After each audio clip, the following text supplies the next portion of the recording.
Published 1422 est. The 13th of November 2017. Updated 1459 est. The 13th of November 2017. Hassan Shabbir pictured left a note on an ambulance which read, "You may be saving lives, but don't park your van in a stupid place and block my drive." A teaching assistant who left a moaning note on an ambulance telling it not to block his driveway while paramedics treated a patient who later has described his actions as monstrous. Hassan Shabbir, 27, said his behavior was appalling and that he was disgusted with himself after he had a rush of blood to the head and penned the note onto the ambulance's windscreen in Birmingham. It read, "You may be saving lives, but don't park your van in a stupid place and block my drive." The note went viral after a photograph of it was posted on Twitter by paramedic Tasha Starkey, who attended the scene. The ambulance had been forced to double park outside the drugs rehab center as it had no other option, and paramedics battled for an hour and a half to save him.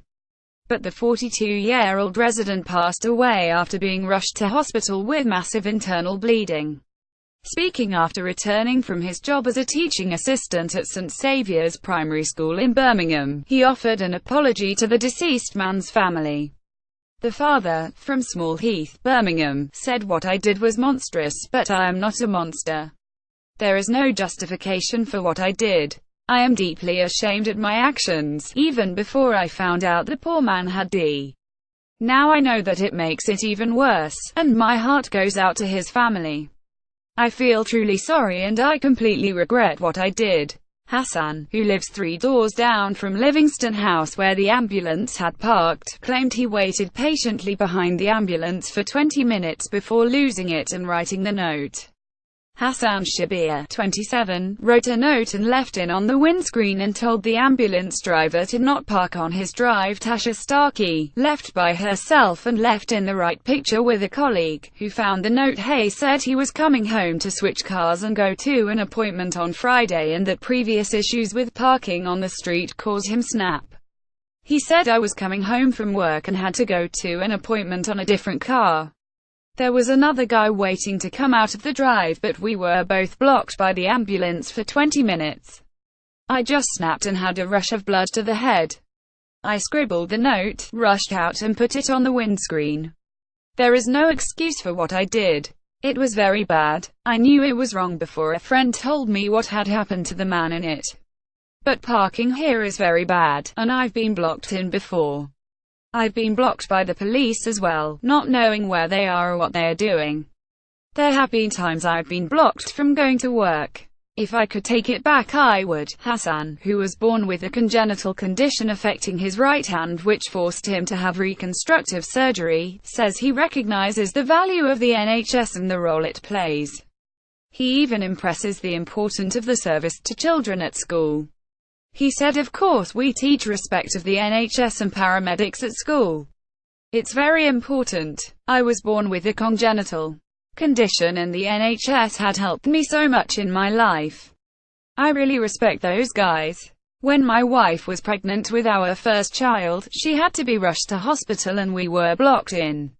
It was a bad memory, but there is no justification. I have been to pray and ask for forgiveness.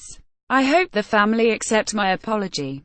Centre manager John Hagan's pictured said the man's family had been made to feel 50 times worse after discovering the note. The paramedics had positioned the vehicle outside a house as they helped a patient who was in a critical condition and vomiting blood. The 42-year-old man later in hospital. A neighbor added, "My brother was trying to get the car out at the same time as him. We were going to a dessert shop. He dashed out and put the note on the front of the ambulance and ran back inside. We didn't realize what it said at the time but thought it might be something bad. It's not good to leave a note like that." John Hagan's, nurse consultant Livingston House, a charity and rehabilitation center for drug and alcohol addicts, told how the organization was left disgusted by the note. Mr. Hagan said, "We are completely disgusted by the note. Words fail me. This person deserves to be shamed. If the person who wrote it had had any idea of what was going on inside, they would not have dared." The resident collapsed in the home and was vomiting blood, and our nurses and the ambulance crew battled extremely hard to save him.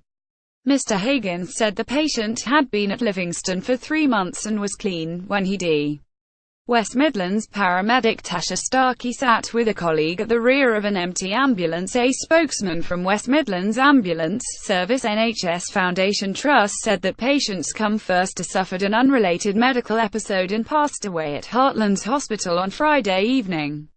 At the time, West Midlands Ambulance Service, as well as several paramedics, took to social media to express their dismay at the note. The ambulance service tweeted, "Sometimes we just don't know what to say." This was the note left on an ambulance today. At the time, the crew were helping a man who was extremely unwell after vomiting blood. They took him on blue lights to hospital where he was in a critical condition. Patients come first. Tasha Starkey, a paramedic covering the south and city centre of Birmingham, was one of the officers who responded to the call. She too posted a picture of the note on Twitter, which was only discovered when she had safely delivered the patient to the hospital. She said crew alerted an extremely poorly patient to hospital, minimal on-scene time, arrived at hospital to find this note. This patient was TIMECRITCAL.